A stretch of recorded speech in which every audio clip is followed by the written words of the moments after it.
ካነበብን በኋላ አጠቃላይ ማለት ምዕራፉ ስለምንድነው የሚናገረው? ኦኬ ለምሳሌ ማቴዎስ ወንጌል እያጠናችሁ ከሆነ ምዕራፍ 1 ስለምንድነው? ስለ ክርስቶስ የዘር ሐረግ። ምዕራፍ 2ስ፣ ምዕራፍ 3ስ። ኦኬ ሜን ኮንሰፕቶቹ የሚናገርበትን ክፍል ማጥናት።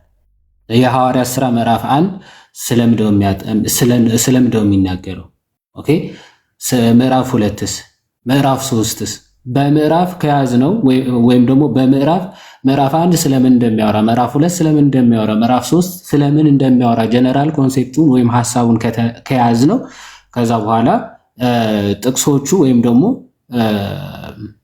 የያዝነው ጥቅስ የትኛው ምዕራፍ ላይ እንደሚገኝ እናውቀዋለን ማለት ነው።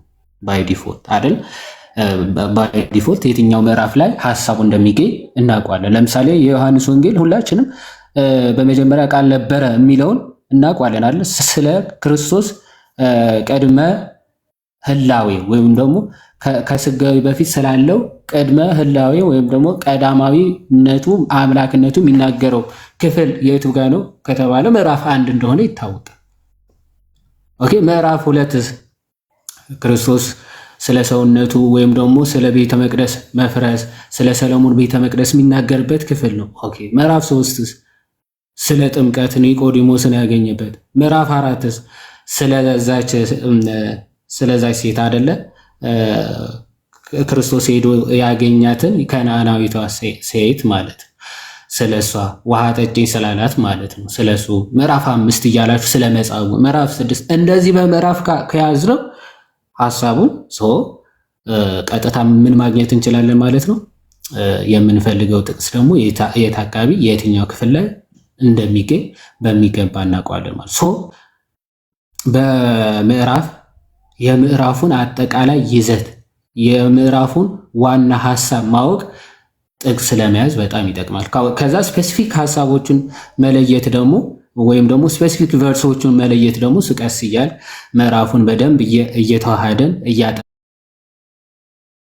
ነው እያነበብነው በሄድን ቁጥር በተለይ ደግሞ ከአባቶች ማብራሪያ ጋር እያያዝነው በሄድን ቁጥር ደግሞ ስፔሲፊክ ቨርሶቹን እየለየናቸው እያወቅናቸው እንሄዳለን ማለት እንደዚህ አይነት አካሄዶች ምናምን ብትጠቀሙ ጥሩ ነው ብዬ አስባለሁ እንደኔ። እሺ ዋዲ ቲንክ ብሮስኪ ያው በዋናነት የዋዲ የተናገረው ነው። ያው መጽሐፍ ቅዱስን ባይዘዊ በዋናነት አሁን የሆነን ጥቅስ ስፔሲፊካሊ የሆነን ጥቅስ እንትን ማለት ብቻ ሳይሆን መጽሐፍ ቅዱስን ማንበብ ኦኬ እግዚአብሔርን ቃል ማንበብ ባይዘዊ እግዚአብሔርን ቃል ማንበብ የሚጠቅመን ዋናው ምክንያት እንደው ጥቅስ ከሰው ጋር እዚህ ጋር እንዲህ ነው እዚህ ጋር እንዲህ ነው ለማስረዳትና ለማብራራት ብቻ ሳይሆን ጌታ ተናግሯል እኮ ጌታ ምን ብሎ ተናግሯል? እግዚአብሔር ቃል ይፈርድባቸዋል ብሎ ተናግሯል። ለምንድን ነው ከተባለ ህሊናችንን የሚወቅስን ራሱ እግዚአብሔር ቃል ስለሆነ ኦኬ እግዚአብሔርን ቃል እያነበብን መጽሐፍ ቅዱስን እያነበብን በጣም በተደጋጋሚ የምናነብ ከሆነ እግዚአብሔር በቃሉ በኩል ይወቅሰናል። ለምሳሌ ማቴዎስ ወንጌል ላይ ጌታችን ኢየሱስ ክርስቶስ ወንድሙን ደንቆሮ ብሎ የሚሳደብ ፍርድ ይገባዋል ካለ ያንን ክፍል ለምሳሌ በደንብ ያነበበ ሰው ድንገት እንኳን ከአፉ አምልጦት ሊሆን ይችላል ምን ብሎ ሊሆን ይችላል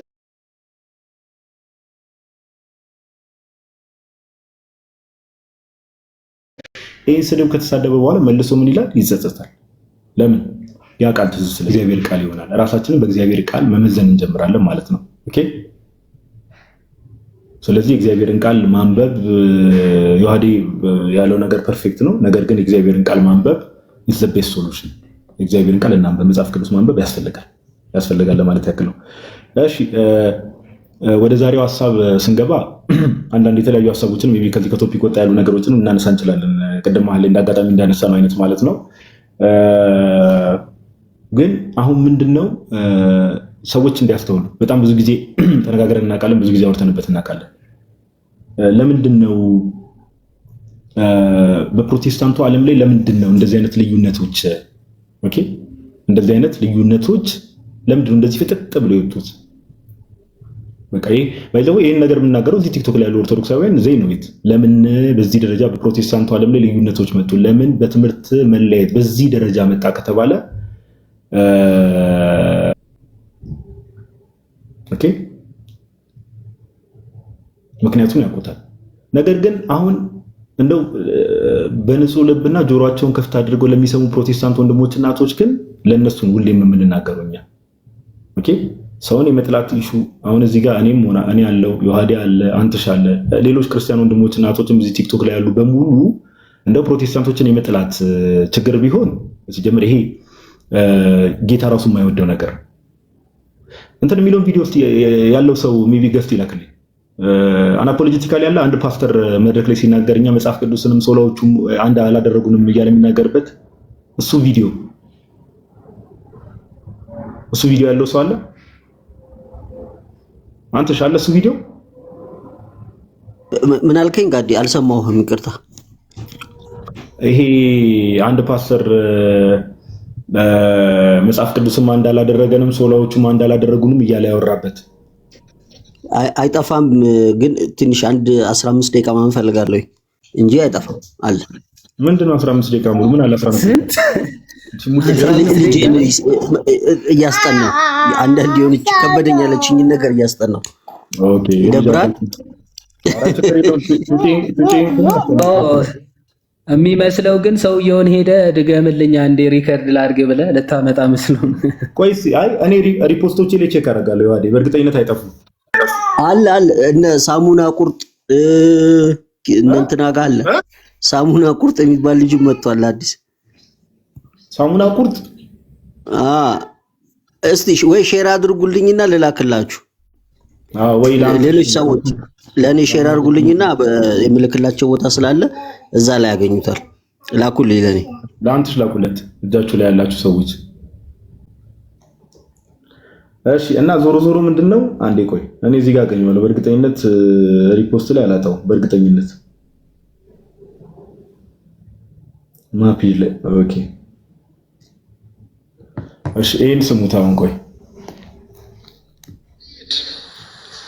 ስሙ ማለት ስሜቱን እያወለ እውነት ኦፌንድ አድርጎት የሚሄድ ይሄድ ማለት ስሜቱን እያወለ ዮኒን እንደጠየቀው ማለት ነው። የህዝብን ስሜት የጀማውን ስሜት ባይደይ ቤተክርስቲያን አሁን ዳዊት የሚመራት እስራኤል ሳትሆን ሳኦል የሚመራው ሀገር ሆነዋል። በህዝብ ፍላጎት ስለምንመራ ማለት ነው። ወንጌልም አይደለም የእምነት መሰረታችንም አይደለም። አትዋሹ፣ መጽሐፍ ቅዱሳችንም አይደለም።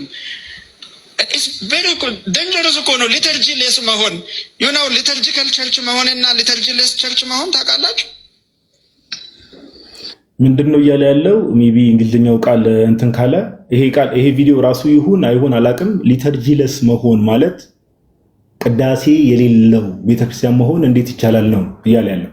which means by default ሙሉ ጴንጤቆስጣልን እየጠለዘ ነው ይሄ ፓስተር። ሊተርጂ ያለው ቸርች መሆን ማለት እንደ ካቶሊክ እና እንደ ኦርቶዶክስ ህዝቡ የሚያውቀው አስተምሮና ዶክተርን ወርሺፕ ያለው ማለት ነው። ሊተርጂ ያለው ቤተክርስቲያን ማለት እንደ ኦርቶዶክስና እንደ ካቶሊክ እንደ ኦርቶዶክስና እንደ ካቶሊክ ህዝቡ እምነቱን የሚያውቅበት ቆይ ሊተርጂ ያለው ቸርች መሆን ማለት እንደ ካቶሊክ እና እንደ ኦርቶዶክስ ህዝቡ የሚያውቀው አስተምሮና ዶክተርን ወርሺፕ ያለው ማለት ነው። ህዝቡ የሚያውቀው አስተምሮ እና ዶክትሪን ያለው ማለት ነው። እንደ ኦርቶዶክስ እና እንደ ካቶሊክ። ልብና ያለ ፕሮቴስታንት ነው እንዴ? አውደ ምሕረት ላይ ነው መድረካቸው ላይ ነው እየሰበከ ያለው። በደንብ ስሙ። ህዝቡ የሚያውቀው ፕሮቴስታንቶች እኛን ምንድነው የሚሉት? ኦርቶዶክስ ቤተክርስቲያን ውስጥ ያሉ ሰዎች እምነታቸውን አያውቁም፣ መጽሐፍ ቅዱስ አያውቁም አይደል? ከሱ የነሱ ፓስተሮቻቸውስ ምንድነው የሚሉት? እንደ ኦርቶዶክስ እምነታችንን አናውቅም እያሏቸው ነው። ሬቨረንስ ያለው ማለት ነው። ፈርሃ እግዚአብሔር ያለው ማለት ነው። ፈርሃ እግዚአብሔር እናንተ የላችሁም፣ ኦርቶዶክሶች አላቸው እያለ ነው ማለት። ቸርቻችሁ የለም ፈርሃ እግዚአብሔር። አምልኮ ስንመራ ምን መርጫ ቃሉ ስንሰብክም ፈርሃ እግዚአብሔር የለንም። ምክንያቱም ህዝቡ ኦፌንድድ ስለሚሆን የምፈልገውን ነው የምንሰጠው። እኛ ጀማው የሚመራን ሆነን አለ። እኔ ይቅርታ አድርጉልኝ፣ የፓስተር ቲክቶክ አካውንት እንዳለው 100% እርግጠኛ ነኝ። ጀማ የሚለውን ቃል ራሱ ኬት ሊያመጣ እንደቻለ በኋላ ላይ ቆይ ሌሎች ቪዲዮዎችንም ስለምናይ አስተምሮና የራሳችን ዶክትሪን የሚመራን ቤተ እምነት የሚመራን አለ። እኔ ቤተክርስቲያን ጨከን ብላም ቢሆን የሚሄደው እንደ ኢየሱስ ክርስቶስ ጥሎ እንዲሄድና እውነተኛው እንዲቀር መስበክ አለባት ነው። እውነትን ቤተክርስቲያን ጨከን ብላ የሚሄደው እንዲሄድ ጌታ እንደ ኢየሱስ ክርስቶስ ብሎ ለምንድን ያነሳው ከተባለ ጌታችን ኢየሱስ ክርስቶስ ዮሐንስ ወንጌል ምዕራፍ 6 ላይ እናንተም ልትሄዱ ትወዳላችሁ፣ ስጋዬን የሚበላ ደሜን የሚጠጣ የዘላለም ሕይወት አለው ከሰማይ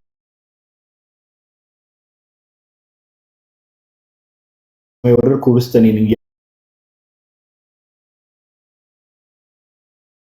ያለ በሚያስተምርበት ሰዓት ላይ ሌሎች ሰዎች እንዴ ይሄ ሰው እንዴት ስጋዬን ብሉ ይላል ብለው ሲያጎረመር ደግሞ ሐዋርያትንም አያቸው ነው እናንተም ልትሄዱ ትወዳላችሁን አላቸው። ኦኬ ስለዚህ እውነትን ትናገራለህ ከዛ በኋላ የሚሄድ ይሄዳል። ስለዚህ የኛም ቸርች እንዲህ ማድረግ አለባት ነው ያለው which means አሁን ስለ ሰው ስሜት ነው እንጂ ስለ እውነተኛ ትምህርት አትጨነቅም።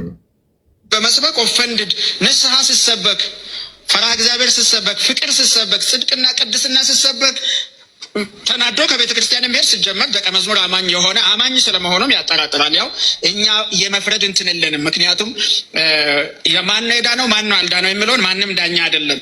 የዳነው ጸንቶ ይቀጥላል ማለት የዳነው እግዚአብሔር የዳኑትን ሎካል ቸርች ውስጥ ነው ያስቀመጠው። ባይደው የዳኑትን መዳኝ ሰው የለም። ቤተ ክርስቲያን ናት በጥምቀት ድኗል ብላ አምና ያስቀመጠችው። ከዛ እምነቱን ስኪድ በስርዓት አባረዋለች፣ ኤክስኮሙኒኬት ታደርጓለች። አንዳንዱን አሁን የፓስተር የትኛው ዲኖሚኔሽን እንደሆነ አምናሹር ምን አለ ድነቱን ራሱ ኮንፊርም የሚያደርገው በጥምቀት ነው አለና ነገር ግን ካልጸና በስራው ካልገለጠ መዳኑን ኤክስኮሙኒኬት ታደርገዋለች which means ይቆረጣል ነው ትምህርት ያባረዋል። እና ትክክለኛ ወንጌል ሲሰበክ የምጸናም የሚባረርም አለና አይ ቲንክ እኔ ብቸኛው ደቀ መዝሙር ማድረጊያ እንደውም የኔ ኦብዘርቬሽን አማኞችን ደቀ መዝሙር ማድረጊያ መንገዱ የቤት ለቤት ትምህርት አይደለም። preaching from the pulpit ባይደው ሰባኪ ባለስልጣን እንደው ታውቃለህ፣ ወንጌልን በጨበጣችሁ ሰዓት ሰዎች ለእግዚአብሔር ቃል እውነት እንድታዘዙ ባይንድ ታደርጋላችሁ። በዚህ ወጣ በዚህ ግባ እንደዚሁን so the preacher is like ባይንድ እያደረገ ሰዎች ቃሉን እንድታዘዙ ያደርጋል። ደቀ መዝሙር የሚያስተምር ሰውዬ የለም፣ ያንን አያደርግም። if you are making a dialogue with ከሚማር ሰው ጋር ደቀ መዝሙር አማኝ አደርጋለሁ ብትል ደቀ መዝሙር እያስተማርክ አዋቂ ታደርገዋለህ። ፈሪሃ እግዚአብሔር ያለበት ግን አታደርገውም። ሰው ደቀ መዝሙር የሚሆነው ስልጣን ያለው ስብከት ከመድረክ ሲሰበክ ነው። ስለዚህ ቸርች እንድትለወጥና እግዚአብሔርን የሚፈሩ ደቀ መዝሙር አማኞች እንዲፈጠሩ ኦኬ አሁን የተባለው ነገር ሰምታችኋል። እስቲ የዋዲ አሁን የተነሳው ሀሳብ ላይ አንዳንድ ሀሳቦች ሪፍሌክት አድርግ። የዚህኑ ሰውዬ ሌሎች ንግግሮችን ደግሞ እኔ ያመጣል ጥሩ ጥሩ ሀሳቦች ስለተናገረ ማለት ነው። ቀጥል ዋዲ። እሺ ባይዘው አንዳንዴ በጣም እንደዚህ ማገናዘብ የሚችሉ ፕሮቴስታንቶች ምናምን ይኖራሉ። ከመጀመሪያ የተናገረው ምንድነው ሊተርጂ ለስ ቸርች መሆን በጣም ሼም ማለት ሀፍረት ነው የሚለው። ይህ በጣም ትልቅ እንዲህ ሪኮግናይዝ ማድረግ ከተቻለ ወይም ደግሞ ማስተዋል ከተቻለ በጣም ትልቅ ነገር ነው። ሊተርጂ ለስ ማለት ሴንተር ኦፍ ወርሺፕ አለመኖር ማለት ነው። ማለት የአምልኮ ማዕከል ራሱ አለመኖራቸው በጣም ትልቅ ጥያቄ ሊፈጥርባቸው የሚገባ ነገር ነው። ምን እየተባለ አሁን በእኛ በክርስትናው በእውነተኛው ክርስትና ሴንተር ኦፍ ወርሺፓችን ባይዘው ክርስቶስ አይሰብኩም ምናምን እያሉ ሺህ ጊዜ ሊጮሁ ይችላሉ። ባይዘው ለመጮህ መንፈስ ያለበት ሰውም ስለሚጮህ ማለት ነው። ነገር ግን ሁልጊዜ የቤተ ክርስቲያናችን የአምልኮ ማዕከል ቅዳሴ ነው አይደል? ቅዳሴ ነው። የአምልኳችን ሁሉ ማዕከልና ራስ ቅዳሴ የቅዳሴ ጸሎት ነው። የቅዳሴያችን ጸሎት ሁልጊዜ ሴንተር ኦፍ ወርሺፓችን ክራይስት ነው፣ ክርስቶስ ነው። ቢማይንድ ምንድነው? ክርስቶስ ነው። ክርስቶስ ማዕከል ያደረገ ጸሎት ነው። ምክንያቱም መሰዊያ አለ። በመሰዊያው ላይ ያለ ክርስቶስን ማዕከል ያደረገ አምልኳችንም የቤተ ክርስቲያን አሰራራው ጭምር ክርስቶስን ሴንተር ያደረገ የአምልኮ ክፍላችን ነው ቅዳሴ ማለት ነው። ቤተ መቅደስ ሲሰራ ክብ ከሆነ ቤተ መቅደስ የሚባለው ክፍል የሚሰራው የት ላይ ነው? መሀል ላይ ነው የሚደረገው። ወይም ደግሞ መስቀለኛ ከሆነ ደግሞ ኦኬ ሁሉም ሰው ወደ መቅደሱ ፊቱ ወይም ደግሞ መቅደስ ማለት እንግዲህ ታቦቱ እና መሰዊያ የሚቀመጥበት ክፍል ማለት ነው። ሁሉም ወደዛ ያንን መመልከት በሚችልበት መንገድ ነው የሚሰራው ማለት ነው። ሴንተር ኦፍ ወርሺፕ ወይም የቅዳሴያችን የአምልኳችን ሁሉ ማዕከል ክርስቶስ ኢየሱስ ነው ማለት ነው። በፕሮቴስታንቶች አዳራሾች ብትሄዱ ግን አንድ ሴንተር ኦፍ ወርሺፕ የላቸው ማለት አምልኮ የሆነ ቅርጽ ይዘት አምልኳቸው ራሱ ቅርጽ የለውም። አንዱ ተነስቶ ከፈለገ መድረክ ላይ ገመድ ዘሎ ምናምን ሊወጣ ይችላል። በቃ ፐርፎርማንስ ነው ያለው። ሴንተር ኦፍ አገልግሎታቸው ሁሉ እዛ መድረክ ላይ ያለ ሰውዬ ነው። በቃ ፓስተሩ መድረኩን የያዘው ሰውዬ ነው ሴንተሩ ማለት። ሌላ ምንም ሴንተር የላቸው። ክርስቶስ የለ። በቃ ያበደ ዲም ላይት አለ ዘንድ መድረክ ላይ የሆነ ሰውዬ ፐርፎርም ያደርጋል፣ ይዘላል ምናምን። ሁሉም አቴንሽኑ ሰውየው ላይ ነው የሚለው። ኦኬ ምንም ሊተርጂ የላቸውም። ምንም የአምልኮ ስርዓት የላቸውም። ምንም የአምልኮ መልክም የላቸውም። የአምልኮ መልክም የላቸው። አንድ ፕሮቴስታንት ቸርች ላይ ሄደ እስቲ ምን እያላችሁ ነው የምታመልኩት? ምን እያላችሁ ነው የምታመልኩት? አያውቁት። በቃ ይሄዳሉ። የሆነ ሰውዬ እንደፈለገ መጽሐፍ ቅዱሱ ይሰብካል፣ ከዛ ይዘላሉ፣ ከዛ ይጨርሳሉ። ቻ አምልኮስ ከክርስቶስ ጋር አንድ መሆንስ በምንድነው የምታመልኩት? በቃ እንደዚህ ነው ተመለከ። በቃ የሰውዬ ፐርፎርማንሱን መድረክ ላይ አክት ያደረገውን አይታችሁ በቃ መመለስ ነው። ይሄ ነው አምልኮ ነው። አምልኮ እኮ ከክርስቶስ ጋር መካፈል ነው። ከክርስቶስ ጋር መሳተፍ ነው። ከክርስቶስ ጋር ህብረት ማድረግ እኮ ክርስቲያኖች ሊቭ ዛት ማለት ነው። ያንን ህይወት የምርም እንኖረዋለን እኛ ክርስቲያኖች። ክርስቶስን አግኝተን ክርስቶስን ተቀብለን ከክርስቶስ ጋር አንድ ሆነን እንመለሳለን። እነሱ ግን ዘለው ሰውየው አሪፍ ነበረ አልነበረም፣ ስለ ሰውየው ፐርፎርማንስን ልታወራ የምትችለው እንዴት ነው? አዘላለሉ እንዴት ነበረ? ጩኸቱ ምናምን እሱ ነው ልታወራ የምትችለው። ቅዳሴ ሄደ እንዴት ነበረ መድረኩ ምናምን ልትል አትችልም። ሁሉም አገልግሎቱ ላይ አምልኮቱ ላይ ይሳተፋል። ኦኬ ህዝቡ ይቀበላል፣ ካህኑ ይመራል። ደን አት ዘ ኤንድ ኦፍ ዘ ዴይ ደግሞ ሁሉም የክርስቶስ ስጋና ደም ይቀበላል። ኦኬ ካህኑ ምእመኑም ሁሉ የክርስቶስን ስጋ እና ደም አንድ የሚያደርገውን የክርስቶስ ስጋና ደም ይቀበል። ይሄ ነው አምልኮ። ይሄ ሊተርጂ አለመኖር፣ የቅዳሴ ስርዓት አለመኖር፣ የቅዳሴ ጸሎት አለመኖር በቸርች ውስጥ በጣም እኔ ማለት ቤተክርስቲያን በምትባል አካል ውስጥ ቅዳሴ አለመኖር ማለት በቃ አምልኮ አለመኖር።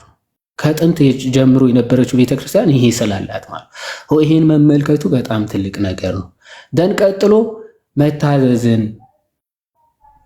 ዶክትሪን መኖር ራሱ በጣም ትልቅ ነገር ማለት ዶክትሪንን መለየት ራሱ ትልቅ ነገር ነው ማለት ዶክትሪን እና ቀኖና መለየታቸውን ፕሮቴስታንት ሲፈልግ ኢየሱስ ብቻ የሚለው ነው ዶክትሪን ሊል ይችላል።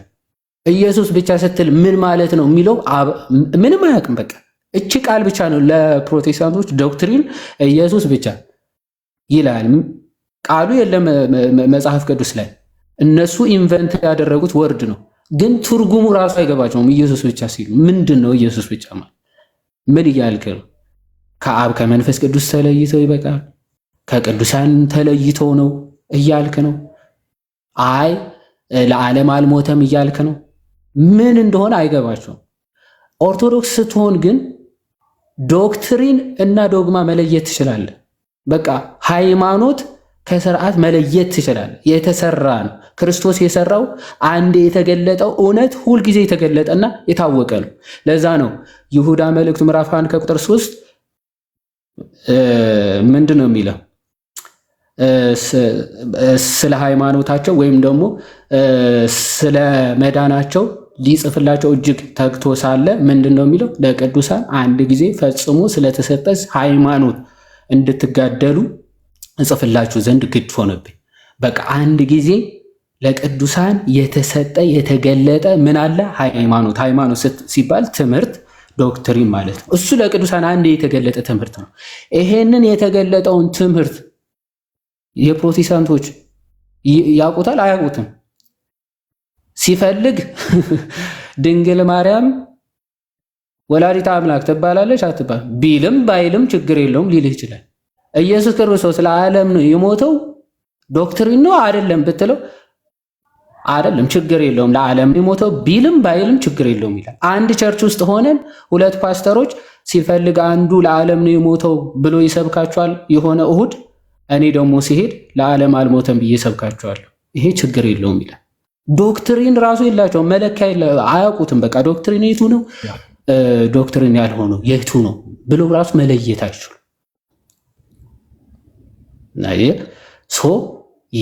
ለመዳን የሚሆነው ትምህርት የትኛው ነው? ለመዳን የማይሆነው ትምህርት ማለት ለመዳን መሰረታዊ ያልሆነ ትምህርት የትኛው ነው የሚለው እያንዳንዱ ፕሮቴስታንት እንደ ግሉ መረዳት ነው የሚወስደው። ለምሳሌ ጥምቀት ለድህነት ነው ወይስ አይደለም የሚለው ዶክትሪን ነው ወይስ አይደለም ብትሏቸው ምንድን ነው የሚለው? እያንዳንዱ እንደፈለገ ዶክትሪን ነው የሚሉ እንትኖች አሉ፣ ሉትራኖች አሉ። አይ ዶክትሪን አይደለም ለድህነት ነው ቢሉም ባይሉም ይሄ የሚለየን መሰረት አይደለም ይላል። ሉትራኖች እኮ ይሄን ካልተቀበልክ በቃ አንተ ከእምነት ውጭ ነህ እኮ ነው የሚለው። ክደሃል እኮ ነው የሚለው። አጋንንት ነህ እኮ ነው የሚለው።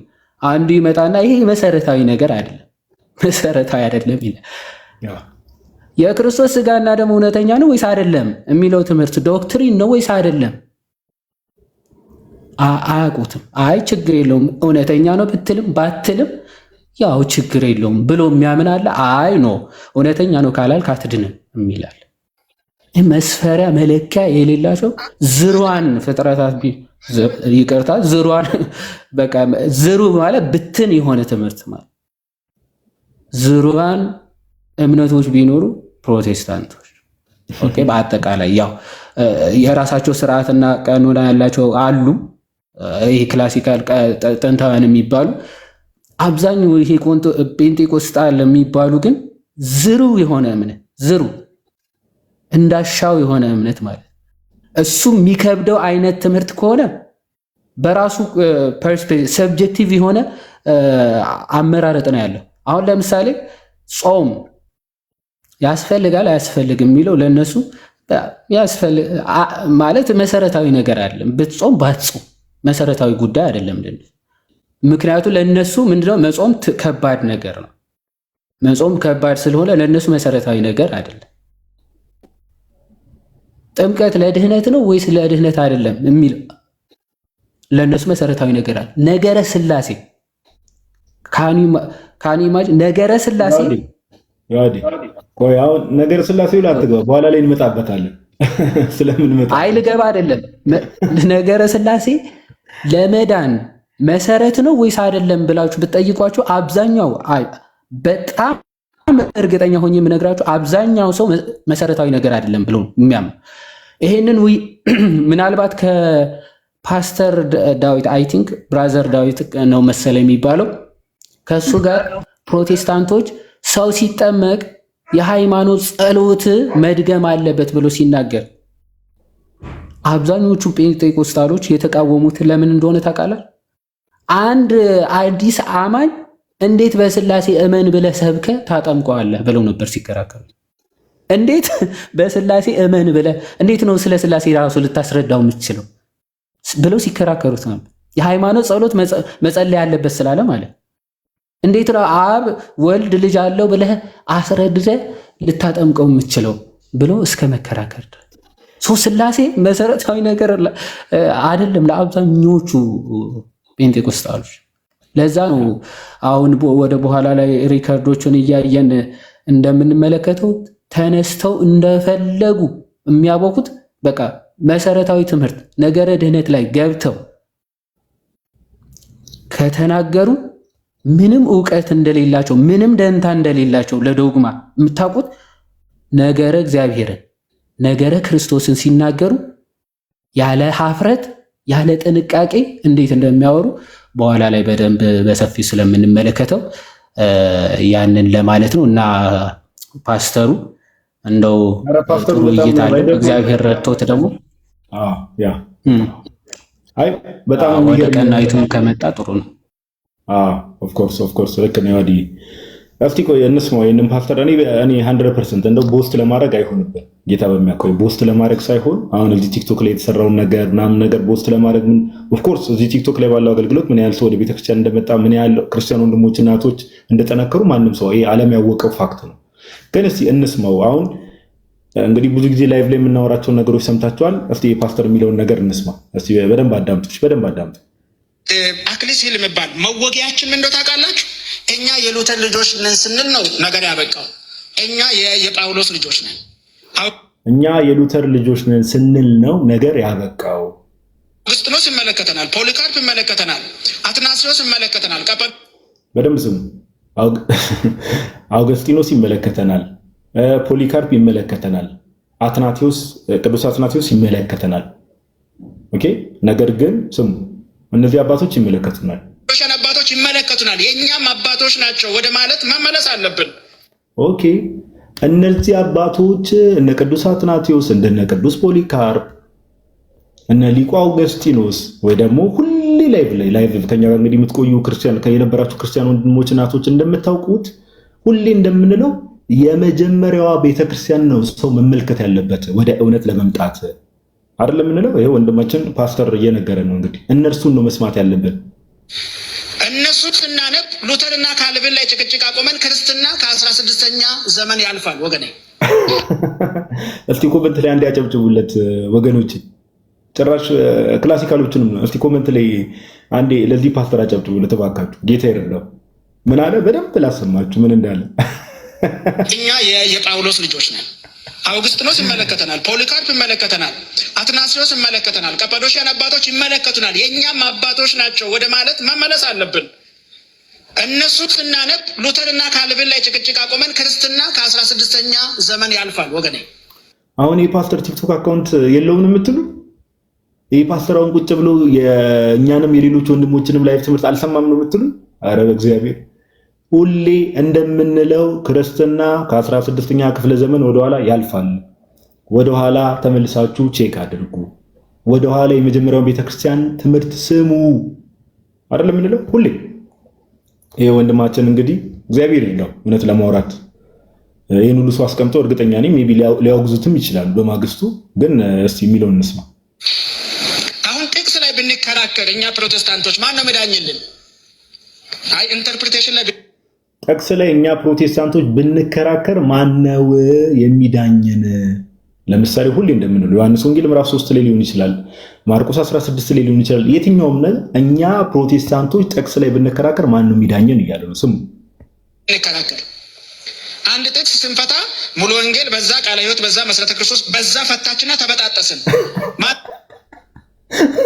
ይወዲ ሰምቶ አንዴ ቆይ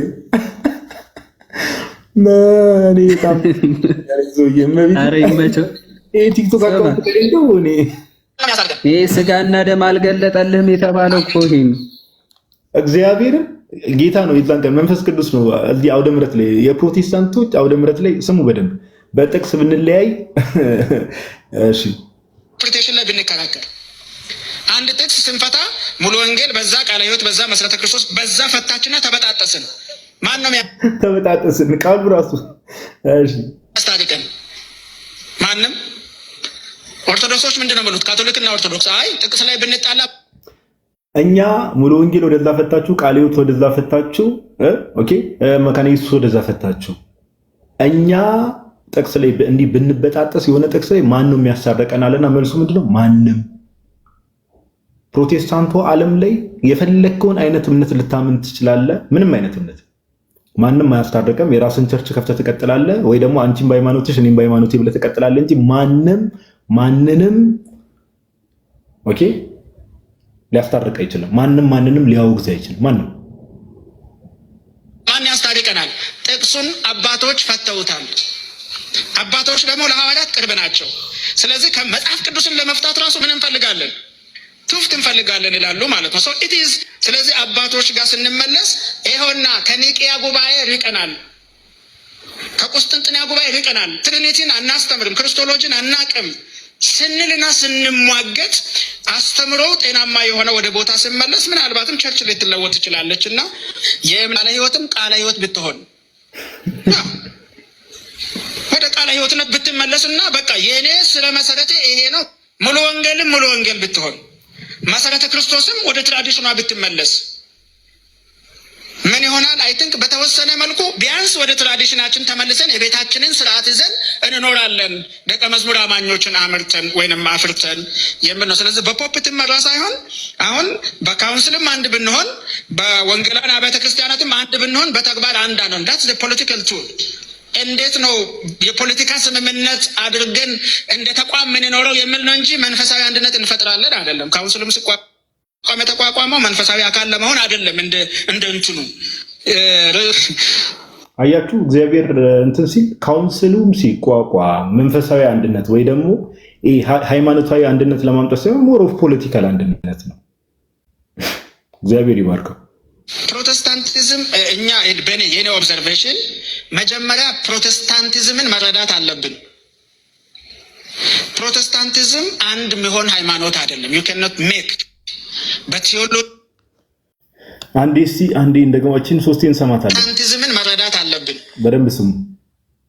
ከዛ አሁንም ድጋሚ ደግሞ የማጨብጨብ ምልክት ለፓስተሩ ትሰጡታላችሁ ኮሜንት ላይ ስሙ። ፕሮቴስታንቲዝም አንድ የሚሆን ሃይማኖት አይደለም። ዩ ካን ኖት ፕሮቴስታንቲዝም አንድ የሚሆን ሃይማኖት አይደለም።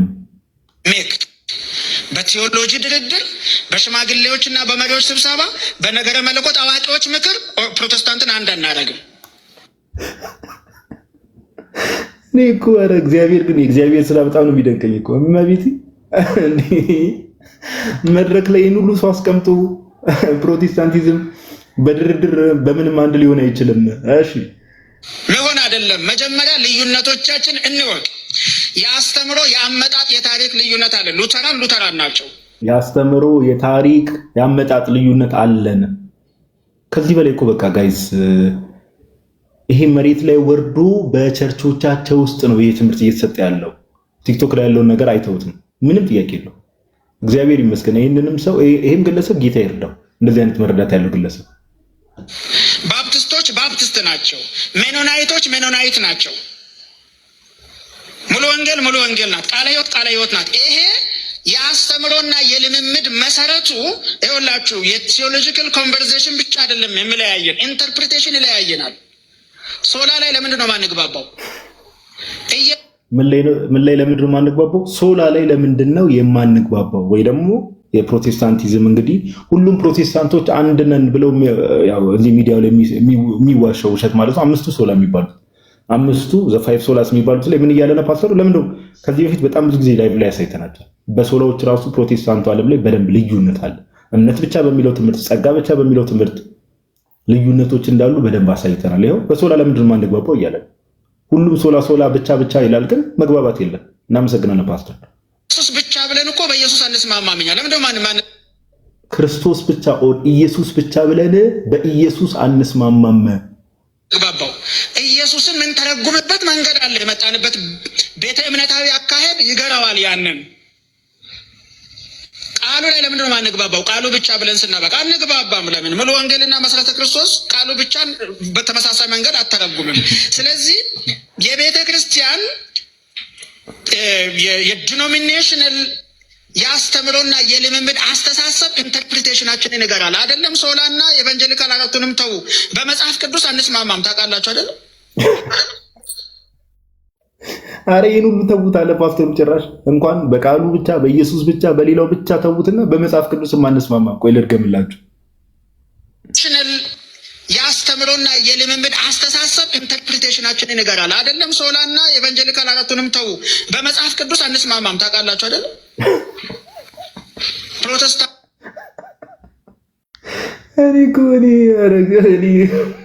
እኔ መንፈስ ቅዱስ ጸፍቶ ነው እንደው በቃ ይመስለኛል እኔ እንጂ አንቶች በመጽሐፍ ቅዱሳችን አንስማማም። ስለዚህ ፕሮቴስታንትን የሚያስማማ ኃይል ምድር ላይ የለም።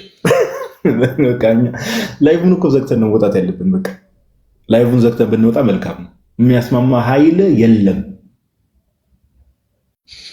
የእውነቴን ነው ብለህ የለም። ቃል ታሰማለህ ማለት ብቻ እንዴ? አሁን ይሄንን የቲክቶክ እጅ የለበትም ልትለኝ ነው? አረ በፍጹም እንዴ! ቃላት አጠቃቅሙን አታዩም እንዴ? መበጣጠስ የሚለውን ቃል፣ ጀማ የሚለውን ቃል እንዴ! ወንድማችን እየተከታተልከን ከሆነ ቃሌው ታሰማለህ ታች ላይ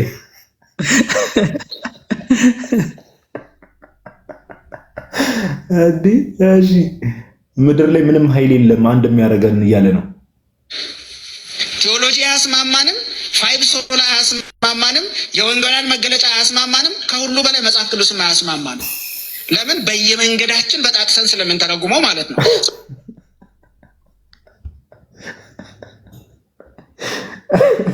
መጽሐፍ ቅዱስ አያስማማንም፣ አምስቱ ሶሎች አያስማሙንም፣ የእምነት መግለጫዎቻችን አያስማሙንም። ለምን ሲል መጽሐፍ ቅዱስን ለየግል ሀሳባችን በጣጥሰን ስለምንረዳው።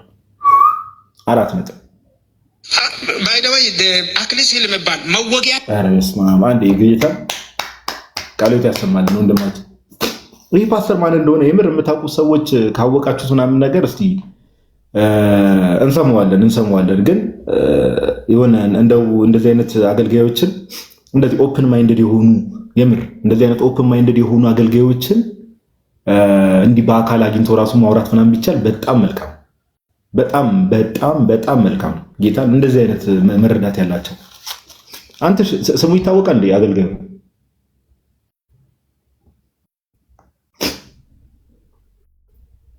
አንተሽ ልጁን እያስጠና ነው። እሺ አንድ እንትን ልስማና ዮሐዴ እዚህ ላይ ሀሳብ ትሰጣለህ። ቆይ አይ ቲንክ ከዚህ ያላለቀ ይሁን። እሺ ምን ልታዘዝ ጋዴ? ይሄ የአሁኑ አገልጋይ ስሙ ማን ነው? ስሙ ይታወቃል? ቆይ አንዴ ወርጄ አይቼው ልምጣ። ችግር የለውም አገኘዋለሁ። አይ ባትወርድም ችግር አለ። ማን ዘጸአት ነው? የሆነ ዘጸአት ነው ስሙ፣ የአባቱ ስም አይነት ነገር ወርጄ የሆነ ቦታ ላይ ግን አገኘዋለሁ። እንትኑ ስላለ ፖስተሩ ስላለኝ ማለት ነው። እስቲ ከተቻለ ከእንደዚህ አይነት አገልጋዮች ጋር ቁጭ ተብሎ በጠረጴዛ ዙሪያ ራሱ ፍሩትፉል የሆኑ ዲስከሽኖች ማድረግ ይቻላል። ለምን አሁን ፓስተር አሌክስ ዘጸአት ይባላል። አሌክስ ዘጸአት አይነት ነገር አለማየሁ ዘጸአት ወይ አሌክስ ዘጸአት ቼክ እናደርጋለን። ኤኒዌይስ ጥሩ እንትን ነው፣ ጥሩ ንግግር ነው። ጌታ በሚያውቀው ሜቢ አሁን እየገባችሁ ያላችሁ ሰዎች ካላችሁ አጠር ያለችዋን ቨርዥን አንድ ያሰማችሁና ዮሐዴ እዛ ላይ ሀሳብ ትሰጣለህ፣ እናቱም ሀሳብ ትሰጣለህ። ከዛ ሌሎች ቪዲዮዎችን ደግሞ ለንጽጽር እንዲሆን ደግሞ ቆይ አንድ ላሰማችሁና እዚህ ደግሞ አሉ በቃ ጴንጤቆስጣሎች ደግሞ እዚህ ሚዲያ ላይ ያሉ ምን አይነት መረዳት ያላቸው አንዳንዶች እስቲ እንሰማቸዋለን። አራቱንም ተው። በመጽሐፍ ቅዱስ አንስማማም ታውቃላችሁ አይደል? ፕሮቴስታንቶች በመጽሐፍ ቅዱሳችን አንስማማም። ስለዚህ ፕሮቴስታንትን የሚያስማማ ኃይል ምድር ላይ የለም። የእውነቴን ነው የምልህ፣ የለም። በምንም ቴዎሎጂ አያስማማንም፣ ፋይቭ ሶላ አያስማማንም፣ የወንጌላውያን መገለጫ አያስማማንም። ከሁሉ በላይ መጽሐፍ ቅዱስም አያስማማንም። ለምን? በየመንገዳችን በጣጥሰን ስለምንተረጉመው ማለት ነው። አይደለም ሶላ ይሄን እንትን ካልን በኋላ አንድ ቪዲዮ ላሰማና ከዛ በኋላ እስቲ ምድራትራ እዚህ ጋር ደግሞ እዚህ ቲክቶክ ላይ ያሉ ጴንጤዎች ደግሞ እስቲ ሺያማ ነው አትና ምድራትራ ሺያማ ነው አትናሼስ ወረዛ ያልባከ ለነገሩ አትናሼስ እናደሽ ፖሊካፕ እያልክ እንዴት ነው ሊና ነው የሚችለው ማለት አንድ ስሙት። አሁን እዚህ ጋር ደግሞ እንግዲህ እዚህ ቲክቶክ ላይ ያሉ ጴንጤዎች ናቸው። እንግዲህ ምን ይላሉ? ቅዱስ አትናቴዎስ እያልክ ፖሊካርፕ እያልክ እንዴት ነው ህሊና ሊኖር የሚችለው ይላሉ። እንደዚህ አይነት የጭንቅላት መቀንጨር በሽታ እንዳይዛችሁ ኦኬ። ምንድን ነው የሚባለው? ዚንክ ነው የሆነ ብቻ የሆነ መጠጥ አለ፣ ዚንክ ኦር ምናምን የሆነ መድኃኒት ብቻ አለ። እንደዚህ አይነት መድኃኒቶችን ምናምን ነገር መውሰድ አትርሱ። እንደዚህ አይነት የጭንቅላት መቀንጨር። ፖሊካርፕ ማለት ወዳጅ ስለ ጌታችን ስለ ኢየሱስ ብሎ ሰማዕትነትን የተቀበለ ኦኬ፣ በጣም የሚገርም ማርቲር ደግሞ ፖሊካርፕ የሚል ጽሑፍን ብታነብ እጋብዝሃለሁ ጌታ በሚያውቅ ኦኬ። እና ክርስቶስን ካድ በተባለበት ሰዓት ከዚህ በፊት ላይቭ ላይም ተናግረናል። ክርስቶስ ኢየሱስን ካድ በተባለበት ሰዓት ላይ 86 ዓመት ያገለገልኩትን ጌታ አንድም ነገር ያላጎደለብኝ ጌታ እንዴት እክደዋለሁ? ጣዖት አምላኪዎች ፊት ቀርቦ እንደዚህ ምስክርነት ሰጥቶ ስለ ክርስቶስ ኢየሱስ ሰማዕትነት የተቀበለ ነው። እዚህ ጋር የቀደሙን ፓስተርና እዚህ ያሉትን ደግሞ እነዚህም ደግሞ ጌታ ጭንቅላትን ይለውጣል ብለን እናምናለን። የአሳ ዘይትም ቢጠጣ ወንድማችን ጥሩ ነው። የአሳ ዘይት ነው ምንድን ነው የሚባለው? የጭንቅላት የሚከፍተው የሚባለው። እሺ ቪዲዮ ሰአዮኝ ዜድ ቲክቶኩ ምናምን አሁን ስሙን ቀይሯል። እሱ ወንድም የተናገረው ነገር በጣም ነው በእውነት በጣም እኔ አሁን ክርስትና ምናምን ብሎ ያለው ነገር ውጭ በጣም የሚገርም ነገር ነው ያነሳው። አንድ በተስፋ ሪዞርት ብሎ የሚንቀሳቀስ ፕሮቴስታንት አንድ ቆይ ላሰማችሁ ከምን ጋር እያገናኙ ዋዴ እነዚህን ሀሳቦች አያይዙ ዜድ ቲክቶክን የምታውቁት ከሆነ ፕሮቴስታንቱ ዓለም ላይ ያለው የትምህርት ልዩነትና መበጣጠስ ምን ዜድ ቲክቶክ ማለት ነው የምታውቁት ኦኬ ምን ብሎ ተናግሯል ስሙት ይሄንን እንግዲህ ፕሮቴስታንቱ ዓለም ላይ ያለው ግራ መጋባት የትምህርት ልዩነቶች በየጊዜው የሚመጣ መንፍቅና በየጊዜው የሚመጣ የትምህርት ግጭት ምን እንዲል አድርጎታል ክርስትናን ራሱ ወደ መጠራጠር እስከምደርስ እየደረስኩ ወይ ለመማረክ አይደለም እርስ በርሳችን እንኳን እኔ ራሱ ይህንን ፕላትፎርም መጥላት ብቻ ሳይሆን ክርስትናን ራሱ ወደ መጠራጠር እስከምደርስ እየደረስኩ ወይ ክርስትናን ወደ መጠራጠር እየደረስኩ ነው እያለ ነው ወንድማችን ዜድ ለምንድን ነው ያለው ከተባለ በቃ ምንም ጥያቄ የለው በመካከላችሁ ያሉ የትምህርት ልዩነቶች ስንት የምንፍቅና ማት በውስጣቸው ተከምሮ ስላለ ሁሉም ክርስቲያን በሚል አምብሬላ ክርስቲያን በሚል ዣንጥላ ስር ተደብቀው ስላሉ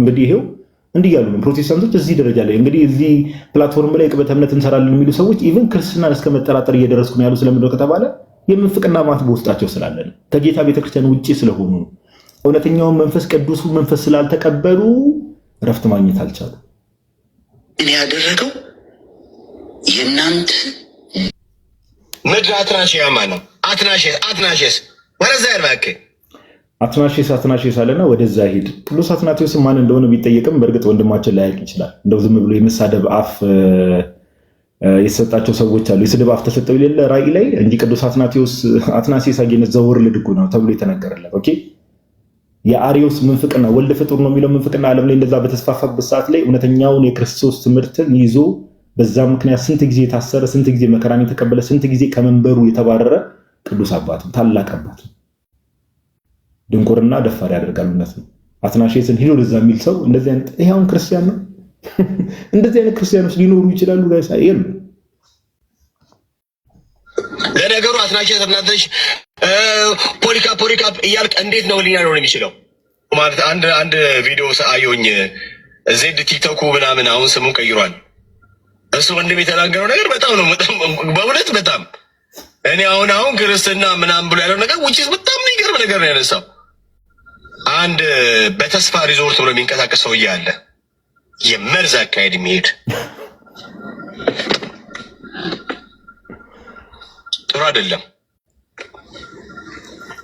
ፊታቸውን ደብቆ ምናምን የማይገኙ አንድ ቀን ገብቶ ማያወሩ ቪዲዮ የሚቆርጡ ደግሞ ታላሉ በነገራችን ላይ ልንገራችሁ የካልቪን እምነት ተከታይ አብዛኛው ፈት ነው በሴሰኝነት የዝሙት ስፒሪት የተጠቃ ነው ኃጢአተኝነት ኖርማል የሆነባቸው ናቸው ከሚስቶቻቸው ጋር ራሱ ባልተገባ የህይወት ልምምድ ውስጥ ያሉ ናቸው ሰዎች ኃጢአትን እንዲለማመዱ የሚገፋፉ ናቸው ከእግዚአብሔር ንጹህ የህይወት ስርዓት የተጣሉ ናቸው ይሄን እነዚህ ማን ነው እንደዚህ የሚለው የካልቪኒዝም አይዲዮሎጂ ተከታዮች ወይ ደግሞ ዋን ሴቭድ ኦልዌይስ ሴቭድ እምነት ያላቸውን ድነት አይጠፋም ብሎ የሚያስቡ ሰዎችን እንግዲህ በዝሙት ብዙዎቹ እዚህ ቲክቶክ ላይ ያሉት እንደዛ ናቸው እያለ ነው እኛ ስለ ፐርሰናል ነገር አይመለከተንም ይነግራለሁ ትምህርቱ አደገኛ ገዳይ መርዝ ስለሆነ ሰዎች በቅድስና ራሳቸውን እንዲጠብቁ አያደርግም ትምህርቱ መርዝ ነው ገዳይ ነው ብሎ እየተናገረ ነው ነገር ግን ሁለቱም ፕሮቴስታንት ነው የሚባሉት ሰለቸን እኮ ራሱ እነዚህ ሰዎች እውነት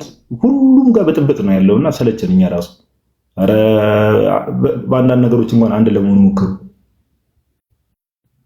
አብዛኛው ከ10 ከ50 አይበልጡም ይህን እምነት ተከታይ ብለህ የምትለው እንደዚህ ምናምን ብራዘሪ በኢትዮጵያ ደረጃ እንኳን ከ1000 አይበልጡም ለምን ሲባል 1000 ሲፈተሽ ከ1000 ሁለቱ ምናልባት እግዚአብሔር መልካም ቢኖር ነው ከዛ ውጭ አብዛኛው ፈት ነው ልቅ የህይወት ስርዓት ቢኖር ነው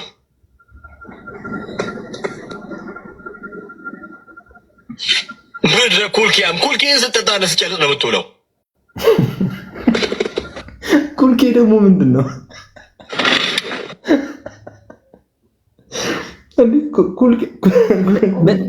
ምን ትጠጣላችሁ ነው ያለ ኩልኬ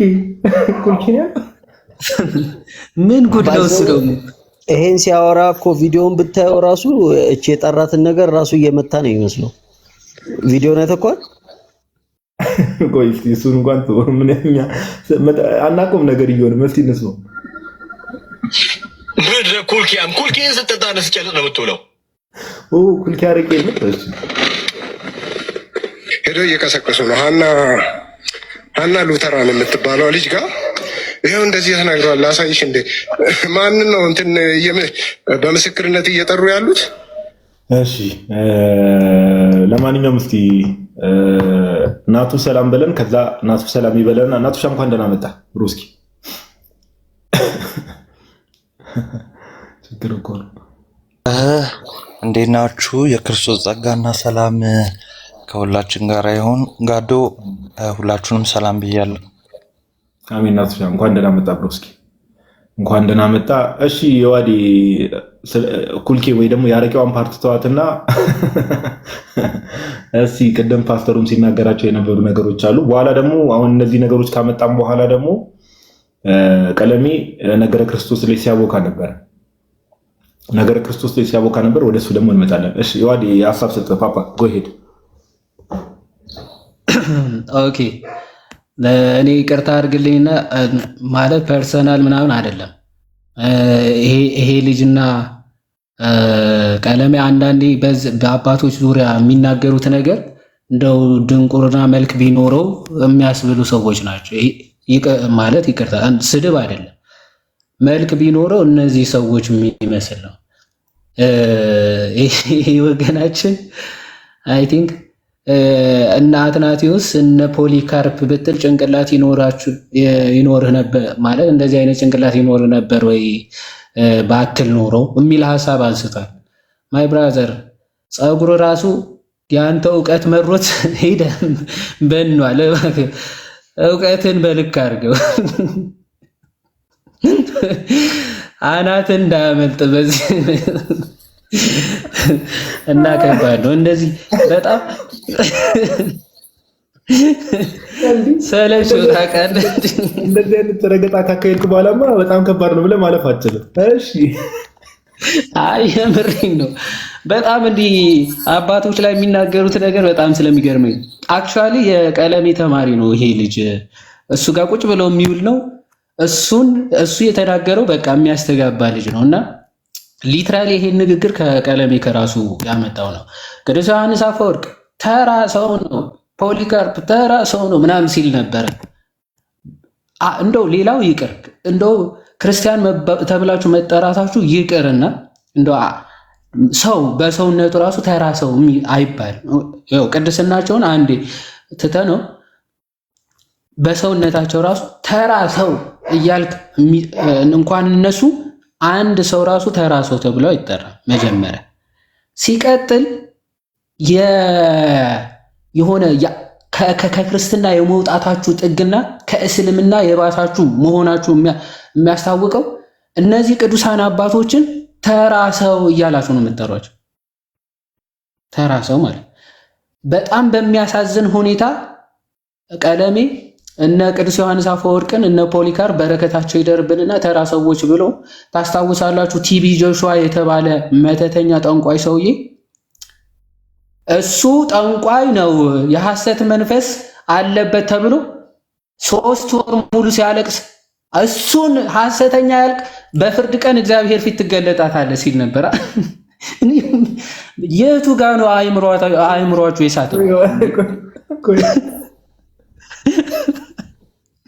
መተተኛ ሐሰት ያኔ ስንት ዘመድ ጉድ ነው የምትጎትተው ግን እግዚአብሔር በጣም አባቶችን ስለማያውቁ የሚናገሩት ነገር በጣም ነው የሚገርመው። እና አንዳንዴ ማስተዋልም ያቀታቸዋል መሰለኝ ታች ያሉትም ለቲቢ ጆሹዋ ብሎ እያንዳንድሽ በክርስቶስ ፍርድ ወንበር ፊት ስለሱ ትገለጣለህ ሲል ነበር። የሐሰት ትንቢት ተናግሯል ስለተባለ ማለት ነው። ቲቢ ጆሹዋን እንዲህ ብሎ የተከራከረ ሰውዬ አትናቴዎስ የራሱ ጉዳይ፣ ቅዱስ ዮሐንስ አፈወርቅ የራሱ ጉዳይ ብሎ የሚናገር ደፋር ሰው ነው። ባይ ዘ ወይ ቲቢ ጆሹዋ የቅዱስ ዮሐንስ አፈወርቅ የልብሱ ጨርቅ ራሱ አያክልም። አዘኝ እንደወሰደ ቅዱስ ዮሐንስ አፈወርቅ ጨርቁን አያክልም። ቅዱስ አትናቴዎስ እንዴት ነው ሰው ቅዱስ አትናቴዎስን ደፍሮ ሊናገር የሚችለው? እንደው እነ ፖሊካርፕ እንኳን ስለሚርቋቸው እዛ ዘመን ርቆ ለማወቅ የነሱን ትምህርት አእምሯችሁም አይፈቅድላችሁም። መብሰል ይጠበቅባችኋል። እዛ ድረስ ያሉ አባቶች ለማወቅ በጣም ይከብዳችኋል። አትናቴዎስ እኮ በዓለም አቀፍ ደረጃ የሚታወቅ በዓለም አቀፍ ደረጃ መታወቁ ብቻ እኮ አይደለም። የትኛውም ቅዱስ አባት ስለ አትናቴዎስ ሲናገር በፍርሃትና በጥንቃቄ ኢቨን ፕሮቴስታንቶች እኮ ናቸው። አይዞ ጄኤንዲኬ ሊበሉት ኦኬ፣ የፕሮቴስታንት አሉ የሚባሉ እነ ፊሊፕ ስካፍ የአባቶችን ትምህርት ያጠኑ አትናቴዎስ ምን ያክል የተከበረ አባት እንደሆነ ሁሉ ጠንቅቀው ያውቃሉ። ምክንያቱም የሰራውን ስራ ስለሚታወቅ ማለት ነው። አትናቴዎስ ብቻው አርያን ሄሬሲ የተፋለመ ከ15 ዓመት በላይ በስደት የኖረ እሱ ያው ከስንት ዘመን ጀምሮ በምን እንደሄደ እናውቃለን። በቃ ከቤት ስደሱ ቤት ውስጥ ቁጭ ብለመዋል። አይ ቲንክ እንትን ይላል መሰለ ያደነዝዛል መሰለ። አትናቴዎስ ለሃይማኖቱ ሲል የተሰደደው ማይ ብራዘር፣ ለሃይማኖት አልክድም ክርስቶስን አልክድም በማለት በስደት ዘመኑን ያሳለፈ አባት አንተ ቁጭ ብለ ቤት ውስጥ ቁጭ ብለ በደነዘዘ አይምሮ አትናቴዎስ የራሱ ጉዳይ ልትል አትችልም። ቢያንስ እንደው ማክበሩ ቅዱስ ማለቱ እንኳን ቢቀር እንዲህ ማብጠልጠል እንደው በጣም ትልቅ ነውር ነው። ትልቅ ነውር።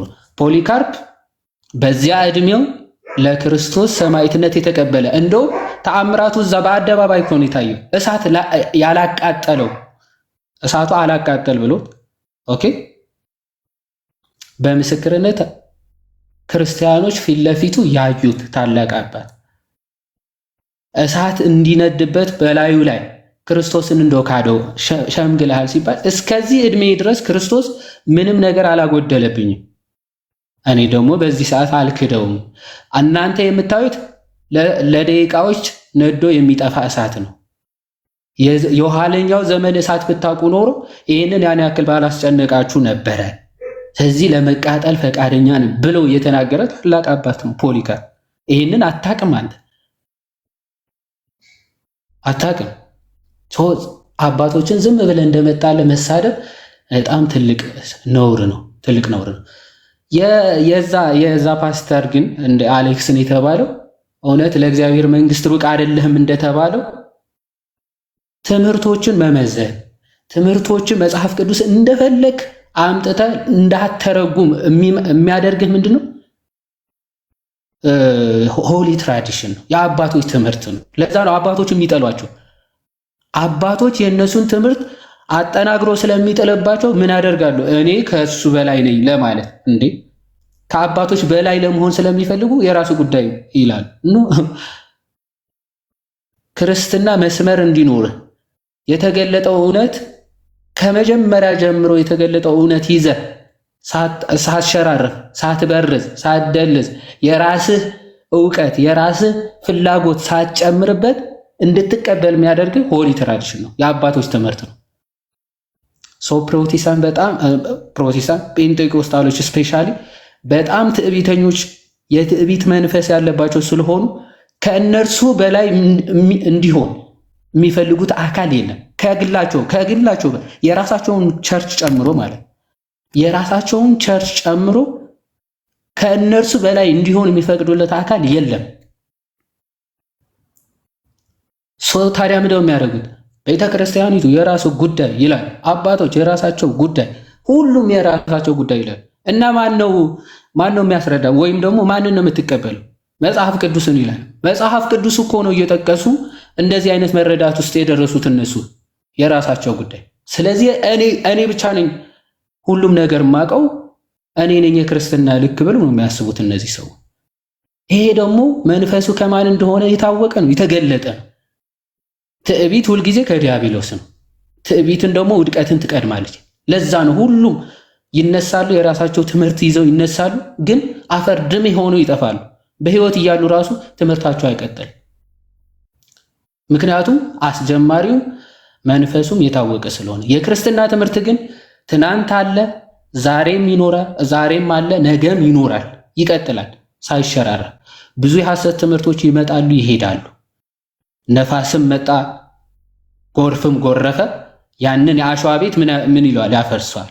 በአለት የተሰራው የክርስቶስ ትምህርት ግን በነ አትናቴዎስ ጊዜ አለ፣ በነ ፖሊካርፕ ዘመን አለ፣ በነ አግናጤዎስ ዘመን አለ፣ በነ ቅዱስ ዮሐንስ አፈወርቅ ዘመን አለ፣ በዚች በዘመናችንም አለ።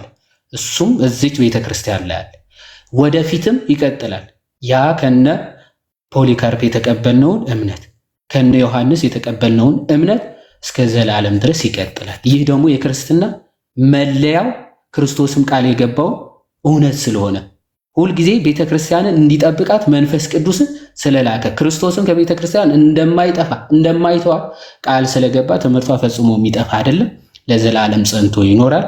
በዚች ቤተክርስቲያን ውስጥ ላደረገን እግዚአብሔር የተባረከና የተመሰገነ ይሁን። ይህ ወንድማችን ይህ ፓስተር ደግሞ እንደው እግዚአብሔር ረድቶት እየሰማን ከሆነ እግዚአብሔር ረድቶት አንተ እነ ፖሊካርፕን መቀበል አለብን ያልካት ቤተክርስቲያን የምትቀበል እና አትናቴዎስን መቀበል አለብን ብለህ የተናገርከው የምትቀበል ቤተክርስቲያን እያለ የማይቀበሉትን እንዲቀበሉ ለምን ታደርጋለህ? የምትቀበለው ቤተክርስቲያን እያለች እሷ ጋር መጥተህ ለምን ህብረት አታደርግ? ይህ ጥሪያችን ነው። እግዚአብሔር ረድቶ ወደዚች ቅዱስ ቤተክርስቲያን እንድትቀላቀል እግዚአብሔር ይርዳ። አበዛው ይቅር በሉኝ። ጨርሻለሁ። በፍጹም ቃሌት ያሰማልን ብሮስኪ፣ ቃሌት ያሰማልን። ጥሩ ሀሳብ ነው ያነሳው። ምንም አላበዛህም። አንድ ሁለት ሰዎችን ስቤ ነበረ እንዳለ ፕሮቴስታንቶችን አትጨፍልቅ የሚል አይነት ኮሜንቶች ሲጻፉ ስለነበረ እንደዚህ ብላችሁ የምታስቡ ሰዎች ገፍት መላክ ትችላላችሁ፣ መግባት ትችላላችሁ።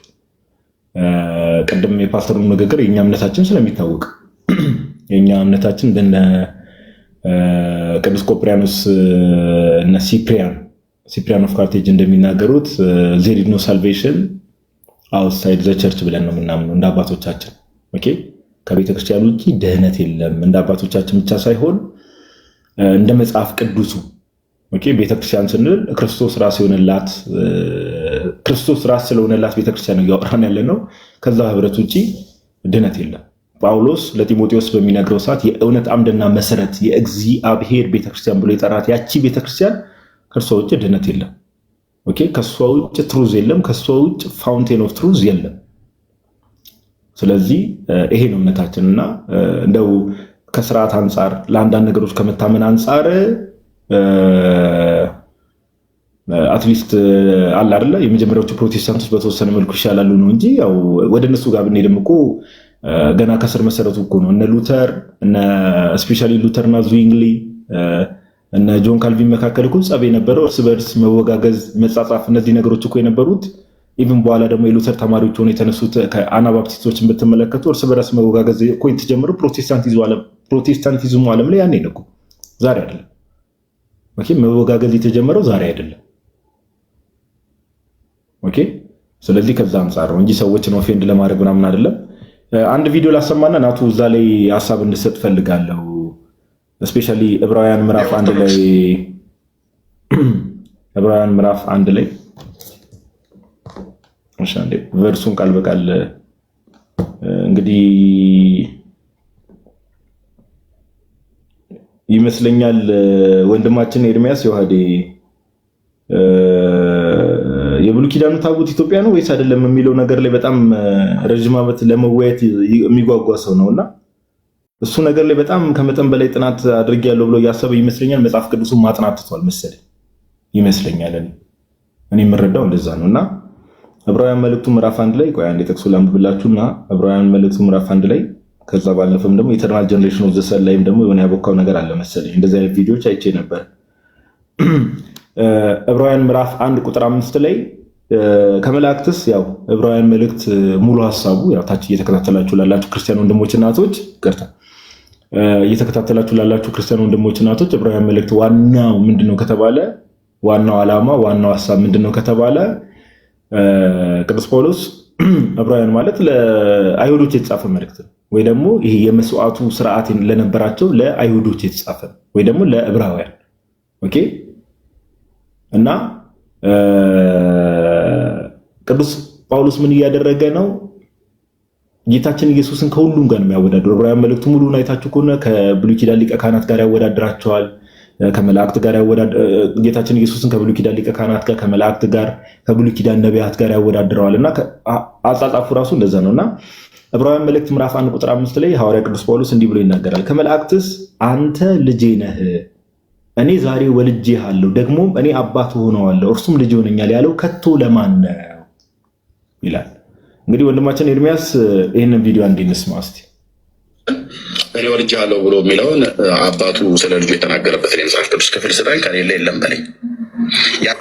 እንግዲህ ይህንን ክፍል ተነስቶ ነው አባቱ ስለ ልጁ የተናገረበት የመጽሐፍ ቅዱስ ክፍል ስጠኝ ብሎ እየጠየቀ ነው። ክርስቶስ ኢየሱስ ቅድመ ዓለም ከአብ ተወልዷል ብለህ ታምናለህ የሚል ጥያቄ ነው የመጀመሪያ ጥያቄ። ይህን የምጠይቅበት ምክንያት አንዳንድ ወንድሞች ከአንተ ጋር ያሉ ይሄን አያምኑም ብዬ ነው። ለምሳሌ ዲያቆን አዲስ ከዚህ በፊት አብሬቸው ነበር። ቅድመ ዓለም ክርስቶስ ኢየሱስ ከአብ ተወልዷል ብዬ አላምንም ሲሉ ነበር እና አንተን ላረጋግጥ ብዬ ነው ብዙ ጊዜ ስለማይ። ይህን ጥያቄ የጠየቀው ግለሰብ አይ ቲንክ ዮሐዴ ፕሮቴስታንት ነው ጠያቂው ራሱ ቃለ ሕይወት ነው። እንግዲህ ጠያቂው ፕሮቴስታንት ነው፣ ቃለ ሕይወት ቤተክርስቲያን የሚሄድ ሰው ነው እና ኤርሚያስን ገብቶ እየጠየቀው ነው። ምን ብሎ እየጠየቀው ነው? የአንተን እምነት ማወቅ ፈልጌ ነው። ጌታችን ኢየሱስ ወይ ደግሞ ወልድ ማለት ነው። ጌታችን ኢየሱስ ክርስቶስ የሥጋዌ ስሙ ነው። ወልድ ቅድመ ዓለም ከአብ ተወልዷል ብለህ ታምናለህ ወይ ብሎ እየጠየቀው ነው። ይሄን የጠየቀበት ዋናው ምክንያት ምንድነው ከተባለ ከኤርሚያስ ጋር እንግዲህ አንድ ራሱን ዲያቆን ብሎ ክሌም የሚያደርግ ቤተክርስቲያኒቷን የማያውቃት ዲያቆን አዲስ የሚል አንድ ግለሰብ እንግዲህ ከኤርሚያስ ጋር ሊትራሊ ሰውየው ፕሮቴስታንት ነው። ዲያቆን አዲስ የሚባለው አብሮ ገስት ላይ ተቀምጠው አብሮ እያገለገሉ። ዲያቆን አዲስ የሚባለው ወልድ ከቅድመ ዓለም ከአብ ተወልዷል ብሎ አያምንም። ነገር ግን ምንድነው ክርስቲያን ነው። ለዚያውም ዲያቆን ነው። ስሙ ላይ አስቀምጦ ዲያቆን ብሎ ስግጥ የሚል ሰው አለ አይደለ? ስግጥ የሚል ሰው እና ከዛ አንጻር ነው ጥያቄውን የሚጠይቀው። ስሙት። ያ ተከራክረናል።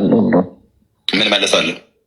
ያ ቅድመ ዓለም ከክርስቶስ ኢየሱስ ቅድመ ዓለም ከአብ አልተወለደም የሚል አንተ ምን አልከው? ቅድመ ዓለም ከአብ የተወለደ የእግዚአብሔር ልጅ ነው ብዬ ነው ማምነው። ክርስትናም እንደዛ ነው የሚያስተምር ብዬ ነው ማምነው። መረጃህን ዋቢ ያደረግከው የመጽሐፍ ቅዱስ ጥቅስ ምንድን ነው?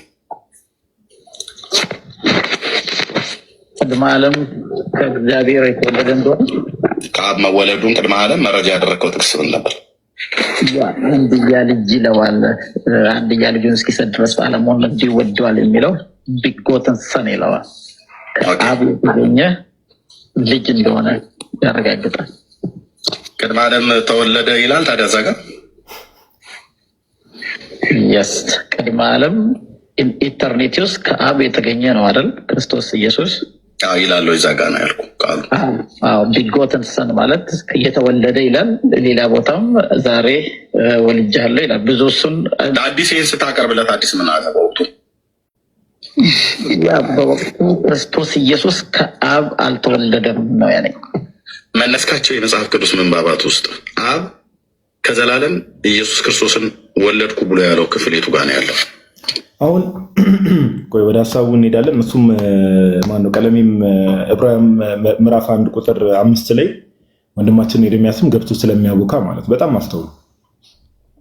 አሁን እውነት ለማውራት እኔ የእምነቴን መሰረት አሁን ትምህርታዊ ነገሩ ናቱ ይሄድበታል። የእምነቴን መሰረት ለምሳሌ የዋድና ናቱ ገስት ላይ ተቀምጧል። የሆነ ሰው መጥቶ ናቱ እንደዚህ ብሏል ነገረ ክርስቶስ ላይ ናቱ እንደዚህ ነው የሚያምነው አንተ ምንድን ነው የምታምነው ብሎ ቢጠይቀኝ አይ የቤተክርስቲያን እምነት ይሄ ነው እኔ የማምነው ይሄ ነው እንጂ ናቱን ለማዳን ብዬ ዶግማ የሆነ ነገር እንደው አላቋቋም። ኦኬ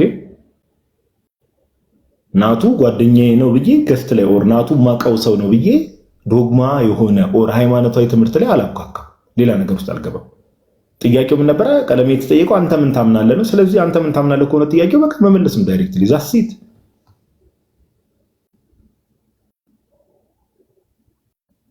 ኦኬ እኔ እነዚህ ሰዎች እኔ ወዴት እያመሩ እንደሆነ ጭራሽ እሺ አረ ከዛ ጋር ለማደለም ቀድማ ዲያቆን አዲስ እንዳትገባ ዮሐንስ አንድ ላይ የተናገርኩት አይ ቲንክ በቂ ይመስለኛል። አውጥቼ ላንብበው እንደገና 1:18 ላይ አዎ አውጥተህ አንብበው።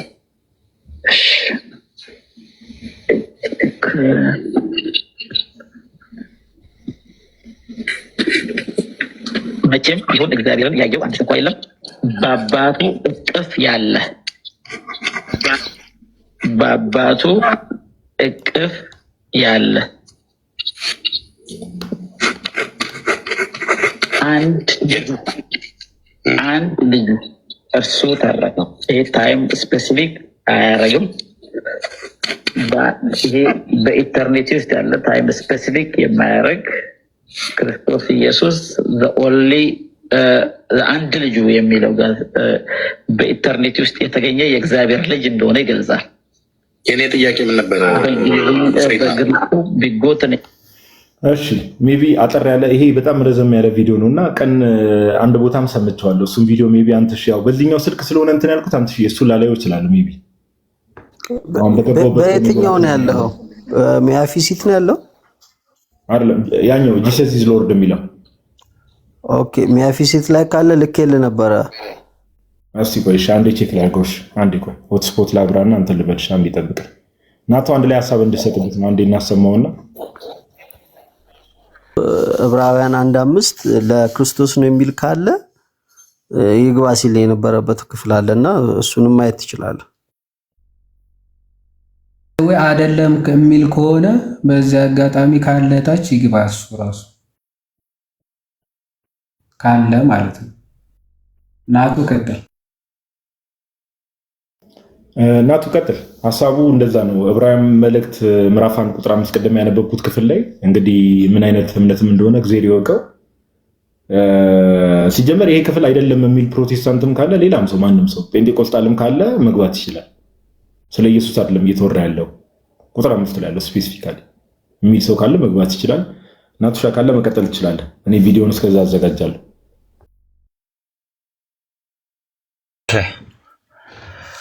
እሺ ድምፄ በትክክል ይሰማል? እሺ ዮሐዴ ጋዶም ቃሎት ያሰማልን ድንቅ ነበረ። አጠር አድርጌ ለመናገር ያህል ይሄ አሁን ትልቅ ድፍረት ነውና እዛው ዕብራውያን ምዕራፍ 2 ቁጥር 1 ላይ ከሰማነው ነገር ምናልባት እንዳንወሰድ ለእርሷ አብልጠን ልንጠነቀቅ ያስፈልጋል ያለው እንደዚህ አይነት ሰዎችን ነው እና ከሐዋርያት ትምህርት ውጪ ሰዎች እንዳይሄዱ ሐዋርያው ቅዱስ ጳውሎስ የጻፈው መልእክት ነው። እንግዲህ በአጭሩ ቅድም እንዳለው ጋዲ ዕብራውያን መልእክት የተጻፈው ለማን ነው? ለዕብራውያን ነው። እና ዕብራውያን እነማን ናቸው ስንል እስራኤላውያን ናቸው፣ የአብርሃም ዘሮች ናቸው። እና ሞር ዕብራውያን ደግሞ ለቤተ መቅደሱ አገልግሎት ለክህነቱ ለእንደዚህ አይነት ስርዓቶች በጣም እንትን ናቸው፣ ቤተሰብ ናቸው ወይም ደግሞ ያውቃሉ። እና ካስታወሳችሁ ሐዋርያው ማነው ሐዋርያት ሥራ ምዕራፍ 7 ላይ እስጢፋኖስ